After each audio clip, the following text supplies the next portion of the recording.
Hey everybody, welcome back to Global Sports Network and Armchair Quarterbacks, our fantasy football show. I'm Al Teetle. And I'm Cameron Banks. John Foster. Here to talk some fantasy sports, like you said, man. Right. So, a lot of things going on this week. I want to start out with some sit or starts. Most man. definitely. Who are you starting right now? Who are you looking forward to starting next week? I mean, starting off, I think that if Fournette does not come back, pickups that we got to make, guys, is Carlos Hyde. And because Carlos Hyde is going to see a lot more time. TJ Yeldon, everyone thought that was his backfield to keep. Not the case. Carlos Hyde is ready to come out and show this Jaguars what they can do. I think it's more about like understanding the role that you're going to play, and like you said, Carlos Hyde is a big factor in what's going on with them. I'm starting my boy James Conner, man. I know they're coming off a bye week this upcoming week, and James Conner has just shown that he is spotty in places, but definitely a very consistent player. Still a must start for sure. Absolutely. What about you, John? Who you starting?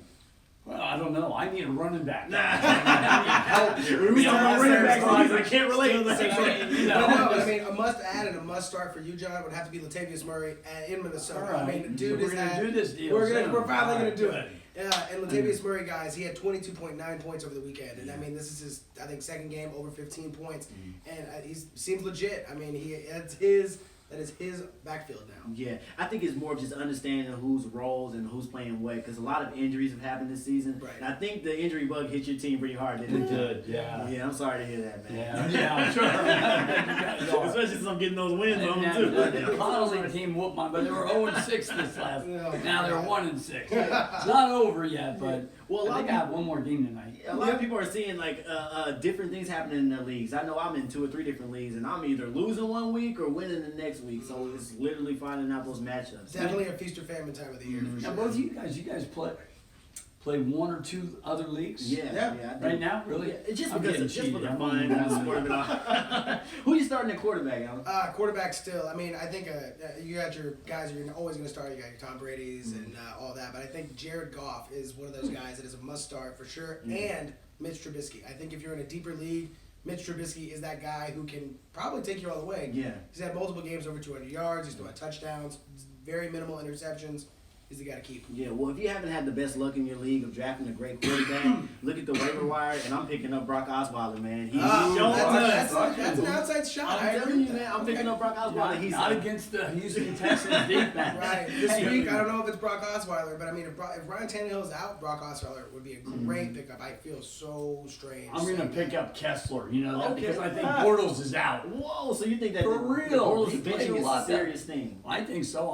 I would play Kessler all day long. So what's he going on the board? I like Kessler's chances. I think somebody that people thought about later on in the season because he was suspended was Jameis Winston. So Yeah. if you still have Jameis in that waiver wire, pick him up as soon as possible. This guy is balling out on everybody. Does not matter who he's playing. Most definitely. Yeah. Guys, we're going to step into a little bit of trade bait. We're looking into the mid-season spot of everybody's seasons. Trade deadline's coming up. Who do you got coming off? Adam Thielen is trade bait. He's trying to trigger me right now. and Adam Thielen, if you try to trade Adam Thielen, you have to be coming back with the most returns. If you're trading Adam Thielen for an Ezekiel Elliott or a Todd Gurley, because Adam Thielen is the #1 receiver in fantasy football right now. Yeah, that's fair to say, especially with OBJ not being a dynamic as possible. We're 7 weeks in, and Adam Thielen has had over 100 yards receiving in every single game. Yeah, the guy's a problem. He's never been, and a lot of people are concerned about his production and whether he's going to drop. This has always been Adam Thielen. Ever The since he touched disappearance the of field. Stephon Diggs is probably the bigger story. Yeah, true. He has been nowhere ever since that one catch against those Saints. Who threw him Diggs that? is gone. Case Keenum. Case Keenum is trash, guys. That'd be another one where I really think about dropping Case Keenum. He's playing well, and they're still winning a few games, but stat-wise, the dude's throwing interceptions again. Yeah. Their offense seemed very stagnant in the past couple of games. That's why they got taken down very, very hard by the Chiefs. 45-10, I think, was the Very true. That was the final ending score. score. And that's just a testament again to that Chiefs defense. Right. Well, Case Keenum's only favoring one side of the field, Mr. Sanders. So if you have Emmanuel Sanders on your team, Keep him. great job because he's putting up the numbers. But if you have Demaryius Thomas, probably want to sit or drop him because it's looking like Demaryius is kind of frustrated with the ball not going his way. What's happened with my guy with Atlanta, the wide receiver, the Julio. Where's Julio? Oh. He's playing tonight, right? Oh, yeah. Julio should be playing tonight, but So I is should he pick up playing some- though? He is, Is and he? the yards What's the going yards on? are still there, but he's still waiting on a touchdown. I was guys. so excited when I got him. I thought I had you guys. Aaron Rodgers, Julio Jones. Yeah. You guys ate. I had the The big guy from Miami. Yeah, It's I been mean, a confusing year for sure because a lot of the guys that have been the top 5 players are not producing as much. Antonio Brown's numbers have seen a lag. Right. OBJ's seen a lag. Even Julio. And now I want to say something to the Bengals. Free AJ Green. Please, free AJ Green. He's such a dynamic He player. is, and he's drowning over there. And the thing is he's still soaking up over 100 yards this last game. And I mean, he's still getting his touches. Touchdowns aren't there, but he is their offense. He Without really AJ is. Green, the Bengals have no one. You know, they're still waiting on the backfield to get there. And I mean, that's it. Yeah. They're still waiting. Well, last game, and I'm just going to jump a little bit over to my favorite guy, my favorite quarterback, Cam Newton. There you go. But Wow. his sidekick, his partner in crime, Christian McCaffrey, he's not really showing the numbers that we used to see. What's going on over there? Christian is one of those guys who's such a multifaceted back. I mean, he can do just about anything out of the backfield. He can catch it. He can run it. He's so fast. He can get to the outside. But he has so many different spots to be on that offense, so he never really builds up that consistency from any given spot. Yeah.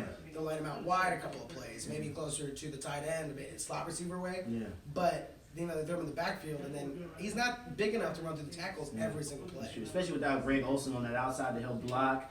Without the acquisition of Mr. Benjamin, we're losing him. Now everybody's looking at Christian like, hey, you're the only one that can make a play outside of Cam. We're going to make you beat us with Christian, and it's just not happening over yeah. there. Really interesting to see how that's going down. You know what?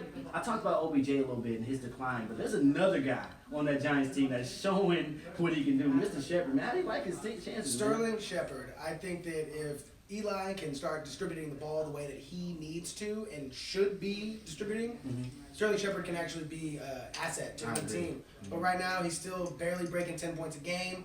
And, I mean, I would sit him this week because the Atlanta D will probably get a little over on him. And, I mean, Odell's going to have enough trouble getting passes anyway. And what's usually the case with the Giants is Odell isn't seeing a lot of catches because, you know, he's getting covered 2 or 3 guys. Sterling's over here catching all these balls. Not the case. I really think the Giants are missing Evan Ingram right now. Yeah, I agree completely. Either that or they're missing Victor Cruz. Oh. John, I know your boy Kiki Kuti. He got hurt this past week, Yeah. man. Who are you looking for at the receiver position that gives you some points? Man, I don't know. You know, I'm hoping Julio, but Yeah, it's and not that's happening. tonight. But no, you don't think that's happening. I hope so. I really hope so, but I think it boils down to understanding who they're playing and matchups. And the Giants have not been a great team with their secondary this year, I mean, so maybe outside Julio of can Landon show up. Collins, there's no one there. Maybe they can show up this week. Who knows? Maybe this We'll is the see. week that Julio will score 3 touchdowns in one game. Do you guys really think that Manning is that bad? He's on his way out, or you? Eli, I think that Yeah. I think Ben McAdoo is, you know, someone needs to go apologize to that man because they fired They fired him they because he fired benched Ben him, McAdoo yeah. basically because he benched Eli and broke Eli's. You know, I think he was on like Start streak, yeah. He was on this big start streak, Yeah. and Ben McAdoo sat him in Week 11 last year, and no one in New York forgave him after that. Yeah. And And I now don't- they're finding out why. And he now did they're it. finding Yeah. out that Ben McAdoo was right. Right. So if you do have Eli Manning on your team, send him. There are Drop him. better quarterbacks out there, guys. But guys, this has been Armchair Quarterback. We gotta get out of here. Again, like us on Facebook, subscribe to the channel. Leave a comment below. Yeah. We appreciate everyone for being here. We'll talk to you real soon. Yeah, I'm gonna get my running back now. I'm Cameron Banks. I'm Alan Teetle. John Foster. See you soon. See you next time, guys.